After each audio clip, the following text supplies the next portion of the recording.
আসসালামু আলাইকুম, স্বাগতম সবাইকে এক্সপ্লোর বাই তাজবির ইউটিউব চ্যানেলে। আজকে আবারও হাজির হয়ে গেলাম নতুন একটি চাকরির নিয়োগ বিজ্ঞপ্তি নিয়ে। বাংলাদেশ লোক প্রশাসন প্রশিক্ষণ কেন্দ্র একটি চাকরির নিয়োগ বিজ্ঞপ্তি প্রকাশ পেয়েছে। নিয়োগটি প্রকাশ পেয়েছে ১৯ জুন ২০২৫ ইংরেজি তারিখে এবং উক্ত নিয়োগে আবেদন শুরু হয়েছে ২৬ জুন ২০২৫ ইংরেজি তারিখ থেকে এবং আবেদন চলমান থাকবে ২০ জুলাই ২০২৫ ইংরেজি তারিখ পর্যন্ত। তো চলুন কথা না বাড়িয়ে আমরা জেনে নিই কী কী পদে সার্কুলার দিয়েছে, পদের সংখ্যা কত, বেতন স্কেল, শিক্ষাগত যোগ্যতা, অন্যান্য রিকোয়ারমেন্ট কী কী। শুরুতেই যদি আমরা দেখি ১ নম্বরে আছে সহকারী পরিচালক। এটা হচ্ছে প্রশিক্ষণ, গ্রেড হচ্ছে নবম, বেতন স্কেল ২২,০০০ থেকে ৫৩,০৬০ টাকা পর্যন্ত।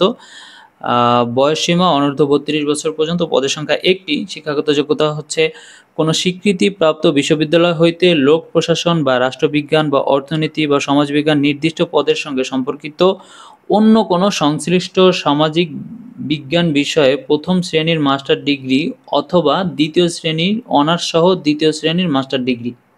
আচ্ছা, ২ নম্বর হচ্ছে গবেষণা অফিসার, গ্রেড হচ্ছে নবম, বেতন স্কেল ২২,০০০ থেকে ৫৩,০৬০ টাকা পর্যন্ত। বয়স অবশ্যই ৩২ বছরের মধ্যে, পদের সংখ্যা ১টি। শিক্ষাগত যোগ্যতা কোনো স্বীকৃতিপ্রাপ্ত বিশ্ববিদ্যালয় হতে সংশ্লিষ্ট ক্ষেত্রে সম্পর্কিত সামাজিক বিজ্ঞান বিষয়ে প্রথম শ্রেণীর মাস্টার ডিগ্রি অথবা দ্বিতীয় শ্রেণীর অনার্স ডিগ্রি সহ দ্বিতীয় শ্রেণীর মাস্টার ডিগ্রি। ৩ নম্বর হচ্ছে মূল্যায়ন অফিসার, গ্রেড হচ্ছে নবম, বেতন স্কেল হচ্ছে ২২,০০০ থেকে ৫৩,০৬০ টাকা পর্যন্ত, বয়স ৩২ বছর পর্যন্ত, পদের সংখ্যা ২টি। শিক্ষাগত যোগ্যতা হচ্ছে কোনো স্বীকৃতিপ্রাপ্ত বিশ্ববিদ্যালয় হতে সংশ্লিষ্ট ক্ষেত্র সম্পর্কিত সামাজিক বিজ্ঞান বিষয়ে প্রথম শ্রেণীর মাস্টার ডিগ্রি অথবা দ্বিতীয় শ্রেণীর অনার্স ডিগ্রি সহ দ্বিতীয় শ্রেণীর মাস্টার ডিগ্রি।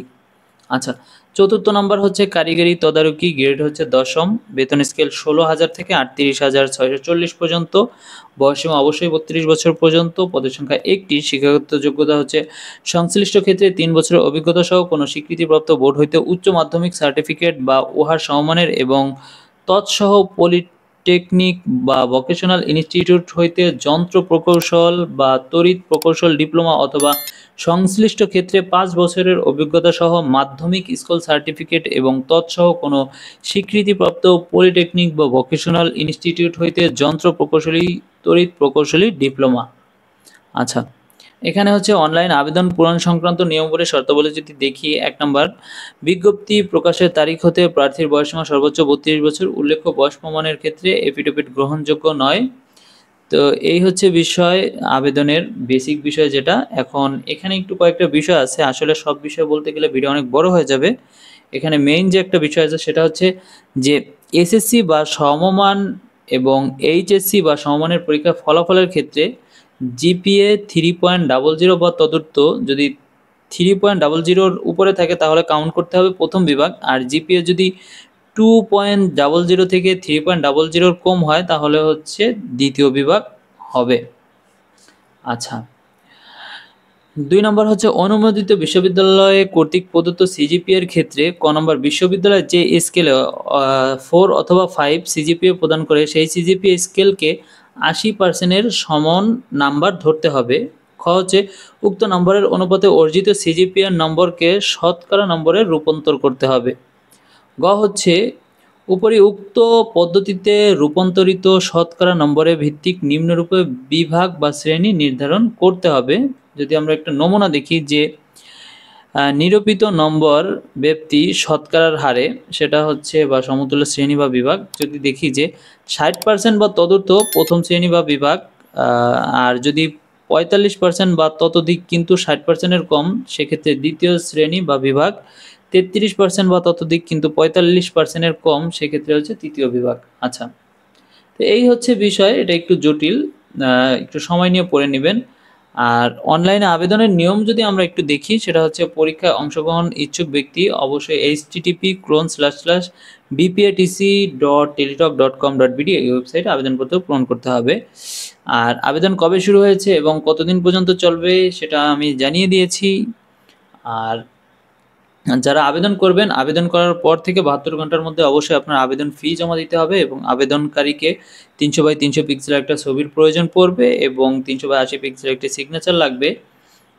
আর হচ্ছে এই ছিল হচ্ছে আবেদনের বিষয়। এখন আপনি যেই পদে আবেদন করবেন আপনার ফি কত টাকা দিতে হবে সেটা যদি একটু দেখি।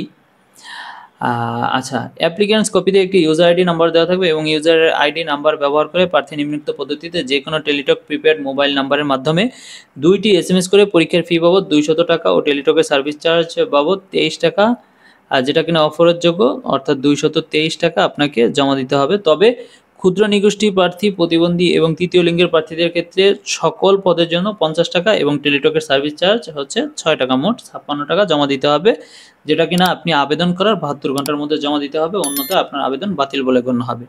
এখন যদি দেখি যে ফিটা কিভাবে জমা দিবেন, ফি জমা দিতে হলে আপনাকে অবশ্যই একটা টেলিটক সিম প্রয়োজন পড়বে এবং টেলিটক সিম থেকে মেসেজ অপশনে যাবেন, গিয়ে ডিসক্রিপশনে লিখবেন বিপিআইটিসি স্পেস লিখে আপনার অ্যাপ্লিকেশন কপিতে একটা ইউজার আইডি দেওয়া থাকবে, ওই ইউজার আইডিটা লিখে 16222 নাম্বারে পাঠিয়ে দিবেন এবং ফিরতি এসএমএসে আপনার আবেদনের পদ অনুযায়ী কত টাকা কাটবে বা কত টাকা প্রয়োজন পড়বে সেটার একটা নোটিশ করবে এবং আপনাকে একটা পিন লিখে দিবে। তারপরে হচ্ছে আপনি পুনরায় আবার এসএমএস অপশনে যাবেন, গিয়ে ডিসক্রিপশনে লিখবেন বিপিআইটিসি, দেন হচ্ছে স্পেস, দেন হচ্ছে ইয়েস লিখবেন, তারপরে হচ্ছে আপনাকে দেওয়া পিনটি লিখবেন, লিখে পুনরায় 16222 নাম্বারে পাঠিয়ে দিবেন। ফিরতি এসএমএসে আপনাকে কংগ্রাচুলেশনস জানিয়ে একটি ইউজার আইডি এবং পাসওয়ার্ড দিয়ে থাকবে, ওটা আপনি একটু সংরক্ষণ করে রাখবেন, কেননা আপনি যখন অ্যাডমিট কার্ড ডাউনলোড করবেন তখন হচ্ছে আপনার এই ইউজার আইডি পাসওয়ার্ডটা প্রয়োজন পড়বে। তো এই ছিল হচ্ছে আমাদের আজকের আবেদনের বিষয়বস্তু। এতক্ষণ ধৈর্য সহকারে আমাদের ভিডিওটি দেখার জন্য সবাইকে অসংখ্য ধন্যবাদ। চাকরির সকল নিয়োগ বিজ্ঞপ্তি সবার আগে পেতে অবশ্যই আমাদের চ্যানেলটি সাবস্ক্রাইব করে বেল আইকন বাটনটি ক্লিক করে দিবেন। তো দেখা হচ্ছে আবারও নতুন কোনো ভিডিওতে, ততক্ষণ সবাই ভালো থাকবেন, সুস্থ থাকবেন। আসসালামু আলাইকুম।